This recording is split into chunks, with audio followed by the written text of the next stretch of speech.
অনেক দিন বলে পনিরের তরকারি রান্না হয় না, ছেলের আবদার, তাই টমেটো নিলাম, আদা, এই যে বাদাম টাদাম নিছি, আলু দেব, আর এই যে পনিরটা মানে ছানা ঘরেই কেটে নিলাম আমি। দেখো 1 কেজি দুধে কতটুকু ছানা হয়েছে, একটু হয়েছে। মশলাটা ব্লেন্ড করে নিয়ে আসি। এত বড় তো রান্না করবো না, একটু ছোট্ট করে পিস করে নিচ্ছি, যার যার সুবিধা অনুযায়ী কেটে নিবা। ভালোই লাগে কিন্তু, মানে অনেকদিন রান্না হয়নি তো, তাই আবার ছেলে বললো আজকে একটু রান্না করো।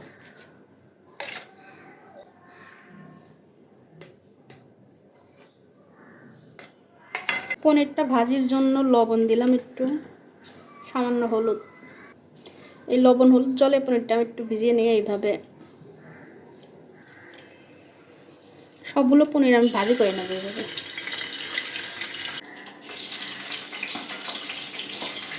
উল্টা পাল্টা করে ভাজি করে নিলেই হয়ে যাবে। এইভাবে ভাজি করে নিলাম সবগুলো। আলুগুলো একটু হালকা ভাজি করবো।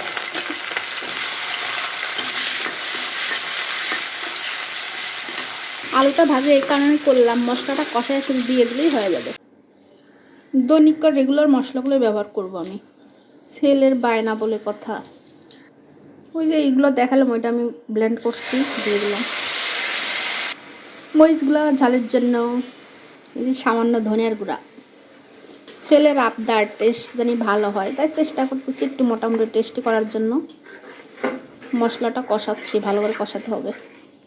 টমেটোর ব্যাপার স্যাপারে আলাদা না, হলুদ না দিতে দেখো কি সুন্দর একটা কালার আসছে, দেখেই মনটা ভরে যাচ্ছে।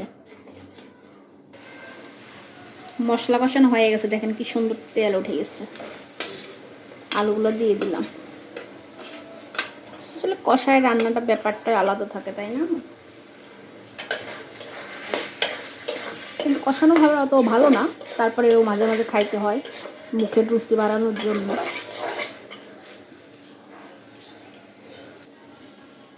পনিরগুলোও দিয়ে দিলাম। এই যে অল্প পরিমাণে একটু ঝোল দিব, কারণ একটু ঝোলের গ্রেভি ছাড়া তো আবার খাইতে ভালো লাগবে না। এটা কিন্তু আসলে পরোটা, ভাত, পোলাও যেটাই খাইতে চান জমে যায়। সামান্য একটু জিরার গুঁড়া, একটু গরম মশলার গুঁড়াই দিলাম। এটা কিন্তু এখন সোনায় সোহাগা হয়ে গেছে, দেখেন কালারটাও জোস্ট হয়ে গেছে রান্নাটা। এরকম তরকারি হলে আর কিচ্ছু লাগবে না, যেহেতু ছেলে বলছে মিলে খাবার সাথে।